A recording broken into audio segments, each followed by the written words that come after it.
Welcome to the Transform My Dance Studio podcast, the only podcast dedicated to helping you grow your dance studio while reclaiming your life. It's Clint Salzer here, the CEO and founder of the Dance Studio Owners Association. And for the next 8 weeks, we're bringing you a very special series of podcast episodes with dance studio owners Jane Grech and Melanie Gard, who are also part of our Inner Circle program.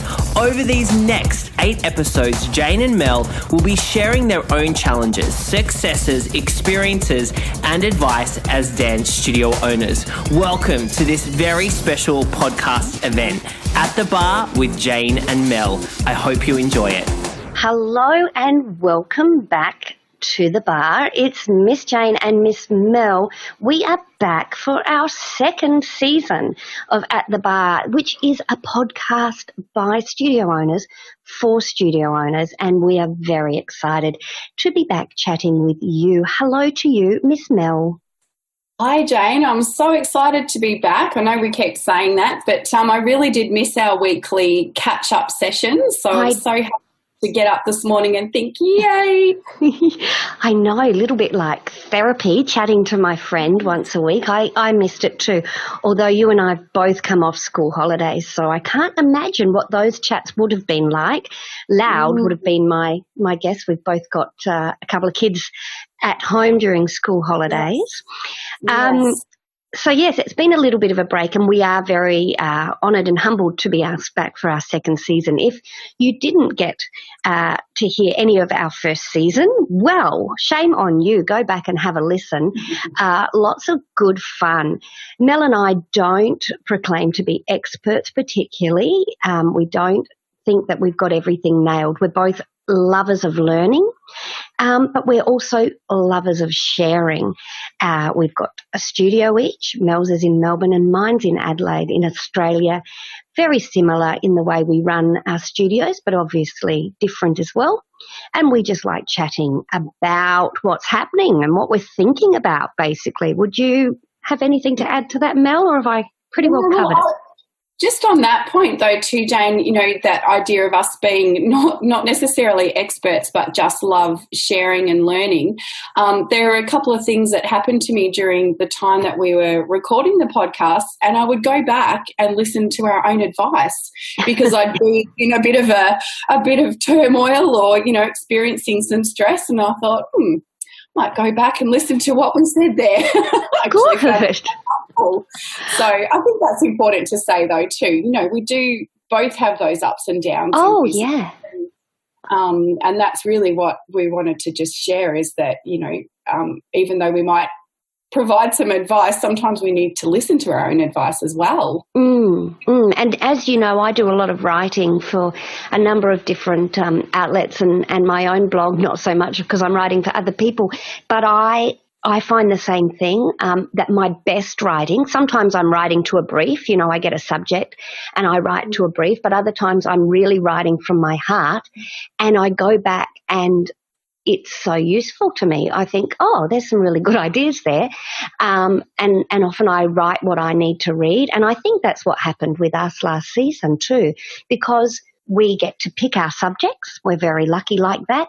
And so we chat about what's going on right now in our studio lives or our minds. And, it can be quite useful. So today we're talking about a subject that I presented to you, which was about staying true to you. What was that show? I should have thought of this before I came on. It had Marsha Hines in it. It was about kind of 2012 singing. What was it? It was the first singing competition in Australia. Guy Sebastian won it. It was on. Oh, you mean not The Voice? No, that's what's in my head. Anyway. No, 2012. It was like longer ago than that. Oh, I don't know. Life's a blur. Marsha Hines was a judge. Anyway, it'll come to us halfway through. Good preparation on my part. Yeah. But one of her phrases all the time, and Brian, my husband, used to kind of kind of pay her out about this a little bit, but Marsh Hines used to always say, stay true to yourself, be true to yourself, be true to yourself. And it became a little bit of a joke in our household. But at the same time, while I was kind of giggling, I thought, wow, it's such good advice. And it's rung through my head a number of times over the years, because our studios are extensions of our personalities and our philosophies and our values and our view on the world. And there is lots to knock us. There's lots to challenge our beliefs, and we really do have to stay true to ourselves. If we're going to reach feeling like we're making a difference and we're living our purpose, we have to stay true to ourselves. And it's hard sometimes. It is hard, but I think the older I get, and just a side note, that show was Australian Idol. Yes, it was. It just came to me then too. Manners. Yes. I realise the older I get that the more I stay true to myself, which is also staying true to what I'm good at, and that when I do things that I'm good at, they're much more successful than the things that I've tried to emulate other people. When you've tried to when you sort of looked at someone else and thought, oh, that's such a good idea, I'm going to try and do that or be that or try and emulate that. I've been really bad at it because it's not me. I'm not staying true to what I'm good at and what I value as well. Keep talking about that, coming back to what you really truly value. Yeah. It's just something that the older I get, the more I realise. Yes, I agree. And it's the same with business. On reflecting during the last couple of days in preparing for this chat, I was thinking about the parallels between, and I know your situation is pretty closely aligned, the parallels between my growing daughter, my oldest daughter, who is 12 and a half, and my growing business, which is also 12 and a half, and about how your business goes through these cycles from infancy to just finding its feet, to pushing some boundaries, to developing its own personality, and to then really starting to bed down into finding its place in the world. And it's a process. And I've watched, obviously, Alana go through that, as you would have with your Olivia. And now I'm watching Alana really kind of find her place and who she is. There's a lot of discovery still to come. And I think that's the same with my business. I've tried things. I've pushed boundaries sometimes as a 3-year-old business or a 4-year-old. I've definitely had tantrums. But now I'm getting very comfortable with what I offer. And I'm not defensive about it. I think that's a phase as well. We might, when people challenge the way we choose to do things, we might have in the past got defensive. Whereas now I'm quite content. I'm not defensive. I'm just happy with what I offer and why.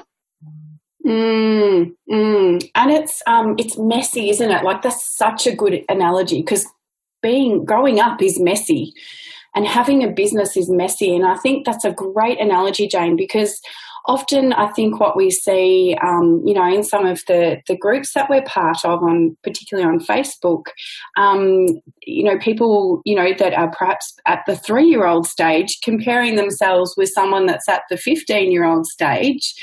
That's a completely different space that studio and that business is in. Yes. And it's really important to kind of keep that in perspective, isn't it? It's like my youngest, she's 6 years younger than my eldest, and she's constantly, but it's not fair. Why can they do that? Why can't I do that? It's the same kind of thing, isn't it? Not comparing yourself to someone that's, way ahead. Yeah, I love that you've pulled that analogy through, because I hadn't taken it that far in my head. But when you say it like that, it's really obvious. We've got, a 3-year-old business, And if we think we're all picturing a 3-year-old now, if you don't have one, think of one in your class. We're picturing them. And then we're picturing our seniors in their class. Their skill level is different. Their maturity is different. Everything's different. And the comparison game can be very deflating. Tom Panos says if you play when you play the comparison game, you will never win. There is always someone smarter, better looking, richer, happier, whatever than you. So don't play the comparison game. Yeah. That's an uplifting speech I've given my seniors too. They were like, are we meant to feel better about this? Yeah. But, are we doing or? But I think it is important. And what I wanted to touch on was you and I both run schools that have now very mature philosophies. We're very focused on the student and their individual pathways. We are not so much competition schools, and I know we don't particularly have judgment about that. It's just not what we offer. And I think it's just about being comfortable and actually also intentional. So if you are in the beginning stages of your school, your studio, sit down and think about what it is you want, knowing that it may change and evolve because mine certainly has. I think that's good too. But knowing what it is that you want to offer, and then knowing why. We always talk about coming back to why. It's always there, but that's going to help you protect it and protect yourself so that when you're challenged on it, and it's good to be challenged. I actually enjoy being challenged because I like the opportunity to really get clear on what it is and why I'm doing. And I find that when you have to talk about that to somebody else, that it becomes like, oh yeah, this is really good. This is what I'm about.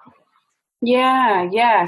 And I think it's important to acknowledge that jealousy, like that sort of concept, it's a valid emotion. We all experience it. You know, we do the Instagram scroll or the Facebook scroll, and there's this kind of deep-seated kind of little bit of us. It's an emotion. It's a human emotion that we all experience. It's important to acknowledge that feeling is born out of insecurity. So, you know, when you're looking at others doing certain things and you might be sort of thinking, oh, you know, my school's not that and I need to be that, you're actually then not coming back to what we were talking about at the start, you know, staying true to yourself and the things that you are good at. And I think that's really hard in the landscape that we have now with social media, and, you know, we all sort of know how hard that is for our young people growing up, but it's also hard for adults, isn't it? It is. Seeing constantly what other people are doing, and, you know, we can get distracted by that so easily and feel, I mean, I know, you know, myself often when I'm down in the dumps, because we, you know, all have that up and down cycle that we go through and feeling a little bit, you know, not so good about what's going on in my studio. And then I'll, you know, might get distracted by, you know, seeing other people sharing exciting things. And then I you know, you can go into a bit of a pit, can't you? Oh, you can, yeah. Oh, I'm not doing that, and my studio's not good enough. And you know, the other thing I like to remember too is that our parents, our customers, are not looking at other dance schools' feeds. No. Remember that. I saw something the other day and I thought, don't worry, like the parents, your customers are not looking at all these other things, so don't worry. No. Like, you can nurture and harness your own community and take them on your journey. They're not going to be worrying about what all the other dance schools are doing. And I think, that's great, because I mean, I, like you, follow so many schools. I do that because I want to be an encourager. That's part of who I am. So I actually follow other schools because I want to be the person that really, you know, comments in an encouraging and positive way, and that is kind of their championing, going, you go girl, or you go guy, keep up the great work. But there is that downside. And I think the fact that you've put that out on the table, we are both 13 years into our dance studio owner journey, and we're feeling that at times. So if you are listening and you are feeling that, well, welcome to our club. It's very, very full. There are lots of members, and I just bringing some awareness to that. And also don't spend too much time looking at what other people are doing. If you are feeling like it's not quite working for you, take that time away from social media and start focusing on what you're doing, which I think we've talked about before. The thing is, we can't create the studio of our dreams that is in alignment with us until we know ourselves deeper. Before we came on air, we were having a chat about, personalities and things like that. And I've been on quite a journey in probably the last 5 years about what I thought I wanted as a new studio owner, what I thought I wanted, and what now I actually want. And what I found was there was a little gap there. And so what I thought I wanted is not actually what I wanted. And now, again, as my children are growing, I'm wanting to I don't think I ever wanted to be the biggest studio in South Australia. I don't actually think I ever had that intention. I wanted to be the best. I wanted to do what I did with 100% commitment and focus on quality. And because of that, I've grown very, very large. We currently have 800 students or more. But now what I want is to live my best life. And so I need to make my studio work in alignment with me. And that has brought about a great amount of calm and contentment. And I think if studio owners are feeling friction in their lives, are they trying to create something that is someone else's successful studio? Have you taken a moment to really define what your studio looks like? And it's okay, this is permission, it's okay if your studio looks like 100 children in a hired space 2 days a week. That's perfect. That's perfect. If it's not about the numbers, is it? No. Yeah. No.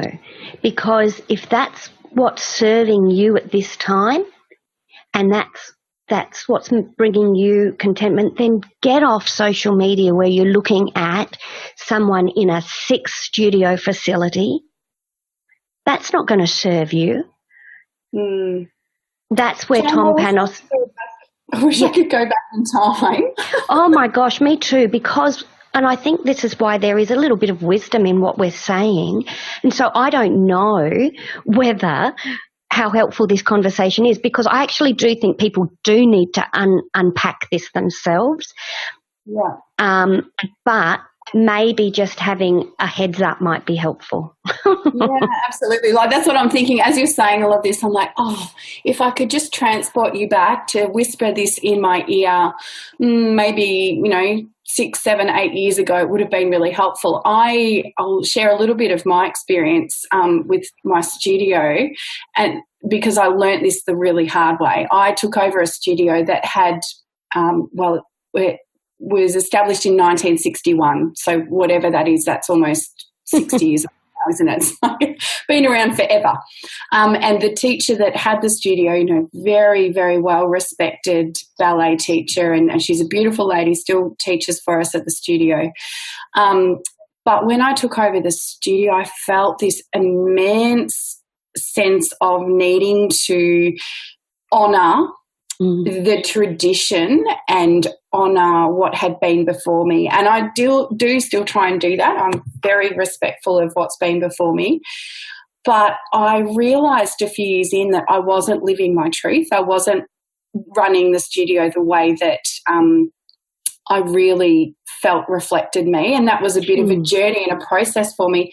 As soon as I moved through that and realised that the customers and students were coming to the studio for me and not for the reputation before me, you know, they were coming because I provided a certain style and injected a sense of fun and engagement and nurtured their children. They were coming in droves at that point because I started to unlock that and started to speak to that, you know, through my my branding and through my website, and I started to really unpack that. And the difference for me at that point, I just felt like a weight had lifted off my shoulders. So I really encourage people to really unpack that. That's a very specific example because I had taken on, you know, I guess it was a bit of a unique circumstance, but I do see there are, I think I saw someone the other day share something about she'd just taken over the studio from her teacher and she was a little bit in struggle town, and I thought, oh, I have so much for you because that's a really hard space.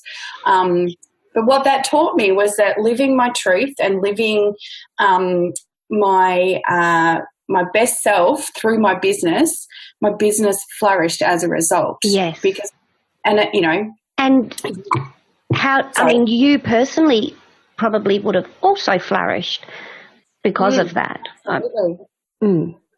Yeah. There's nothing worse than feeling like you have to be something that you're not. I am also a Pilates instructor. I trained as a Pilates instructor in 2003.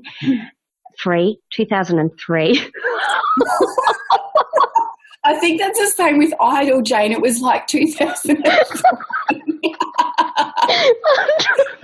Add an extra 10 years. I'm sorry. I've actually got tears. I have lost 10 years of my life. Oh, that's what great children does to you. I trained as a Pilates instructor in 2003. I'm trying to remember my story now. And I was working in a studio, an actual Pilates studio with, you know, all the equipment and things. And it was beautiful. I loved it. And I was very respectful for the environment that was being created there. But I was not, this will shock you, I'm sure. It was very tranquil, kind of think health spa Pilates studio, which is very nice to visit. But I found being in that environment 20 hours a week was squashing myself. And in fact, in one of my performance reviews, the comment was made, I've just lost it now, that I was a little bit loud. I know, it's shocking, isn't it? And I mean, no dress up Thursday at that there was no dress up Thursday. And so I made the decision to leave the studio because I did, out of respect to the owner, I did be not so loud when I was in the studio and try not to laugh so much. But and speak in this very Pilates voice, you know, breathing in and exhale, and just you lift your leg. Now I'm a ballet teacher, so that. But in the end, I had to leave that environment because I was leaving my shifts, and I felt very kind of like, whew, I was pretending. I was almost like on a stage pretending to be something I wasn't. And I still use all my Pilates training and I teach my dancers Pilates, but I do it very much in my style. And I think that was kind of when I was like, this is great. I've got my own studio and I don't have to follow anybody else's rules. Laugh as much as we want. I see that with my teachers too, just sort of building on that a little bit. You know, when you can unpack with your team what they're good at and where they're shining and then put them in those, whether that's the classes or on a particular project, they just blossom, don't they? They do. The same thing, but when you put them in a position where they're not living their best self or being true to who they are, then it doesn't work, does it? No. And also, I think the most conflict, and I don't like conflict, even though I know it can be useful. I don't like it. But the most conflict around your team, your teachers or any part of your team will be when you've recruited someone that's not in alignment with the philosophy of your school. You're always going to have this friction because they may be compromising something about themselves, or you may be compromising something. So you might see behaviours from them that are not in alignment and think, oh, I don't really feel so great about that. Or they might be like me in the Pilates studio and feeling like they're not teaching in a way that they would like. So it is really important. That's why I said at the beginning, we need to be intentional about what we're trying to create, and then make sure whoever and whatever programs and whatever people we bring on board really serve that. And when you do that, you're not going to be out of trouble town. You know, there's still going to be problems to solve. There's still going to be conflict, but there is going to be less of it, and you're going to be more content. There is going to be a sense of everybody in the right, it's like everybody in the right places. That's kind of what you were saying before, using their strengths and working towards one goal. Yeah, and it makes it easy then too, doesn't it? Because the same thing with the staff, it's the same thing with your families and students. You know, when you've got a family coming into the studio, I've still got one family at my studio that they just are not in alignment with what we do, and they keep coming back and we keep putting, you know, but it puts you on edge. Yeah, so every time a phone call or email comes in from this family, it's like my shoulders go up, yes, the tension rises, yes, and I get this, you know, anxiety feeling coming in because they're not in alignment with what we're about.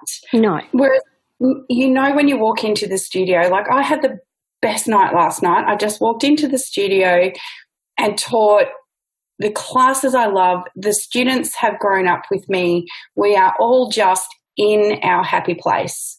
And that, to me, when you can get to that space where you don't have any of those anxiety-inducing students or parents, it's just wonderful. Like it's so, it fills up my soul with joy because I'm living my best life. I'm being true to myself. I can run my classes how I want because that's what I enjoy and that's what I'm good at. And my students love it. They love me. I love them. It's just happy days. And on that, just as you're talking, listen to your gut. You know, your gut tells you stories. And the times that I have perhaps recruited and my gut's going, oh, I don't think so. And I'm like, no, it'll be okay. I'll make it work. The same with a student. You'd be like, oh, something, or a family, you know, maybe not quite on par here. No, we'll make it work. Listen to your gut. In recent times, I had a staff member that I found myself actually avoiding in terms of having a conversation. You know, I think, that's actually going to be more difficult. I don't have the emotional energy. Now, that's my gut saying this, you know, girl, that this person's not in alignment. You know it, so stop avoiding it. So do listen to your gut. And I think as we mature in our business, we do get clarity around our ideal client, which is what you were touching on then, as well as our ideal employee. I get a little concerned, just as we kind of bringing this up to a close, I get a little bit concerned sometimes, and maybe this is a whole new podcast, when I see studio owners struggling with families that are left and other studio owners coaching them and saying, well, obviously wasn't your ideal client, so better off without them. Obviously not your ideal client, better off without them. Look, 90% of the time I feel that is probably true, but I think we just need to be a little bit careful, and employees as well, and teachers, that if we just use that as a blanket rule, we might be missing out on some learning there. And I think there has been times that maybe I have lost an ideal client because I have not been open to feedback. I've been so determined to do things my way. I do feel like I've morphed into another subject there, but just a little kind of asterisk on the end, a little caveat. Yeah, definitely. I think we could definitely unpack that more. Another day. Another day. Something for us to give some thought to. Just as we close, we've got a couple of minutes. What, I guess, is the one thing around this whole subject about, let's go back to Australian Idol and Marsha Hines, stay true to you. What's one way that you stay true to you? I think Jane, you've I know I did put you on the spot. I didn't prepare you for that at all. I think going back to your point about listening to your gut, you know, I know if I really sit down and am feeling very anxious, it's usually because I'm in a situation where I'm not being true to myself. And that's hard. Like, it's so hard because it usually involves a hard conversation with a team member or a family or with your husband or a kid, whatever it is. So I think that really deeply we need to just give ourselves the space and time to try and unpack why we're feeling the way we do. Usually in that moment I, try and have a cup of tea. Oh, I've got a teapot. Yes. Everybody by now, if they've been following the podcast, everybody should have a teapot. Teapots for all. Yes, I've been enjoying that. But just a moment of reflection and being honest with yourself is usually then the point where I go, okay, I know what I need to do. I know what I need to do, and I need to live my best life for myself. I love that. Yeah. I know, I love that.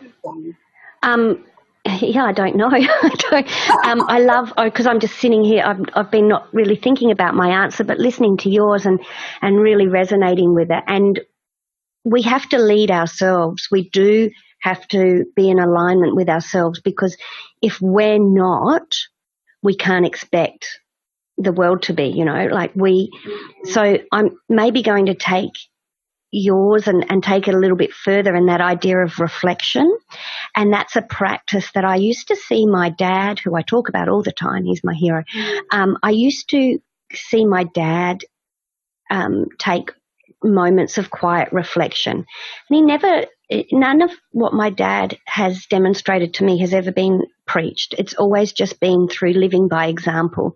So when I was growing up, I was a morning person, and I would often be the first, what I thought was the first up, and I'd get up in the morning and I'd go and make my toast, and then I'd realise that Dad was in the dining room, because, 80s, we had dining rooms then.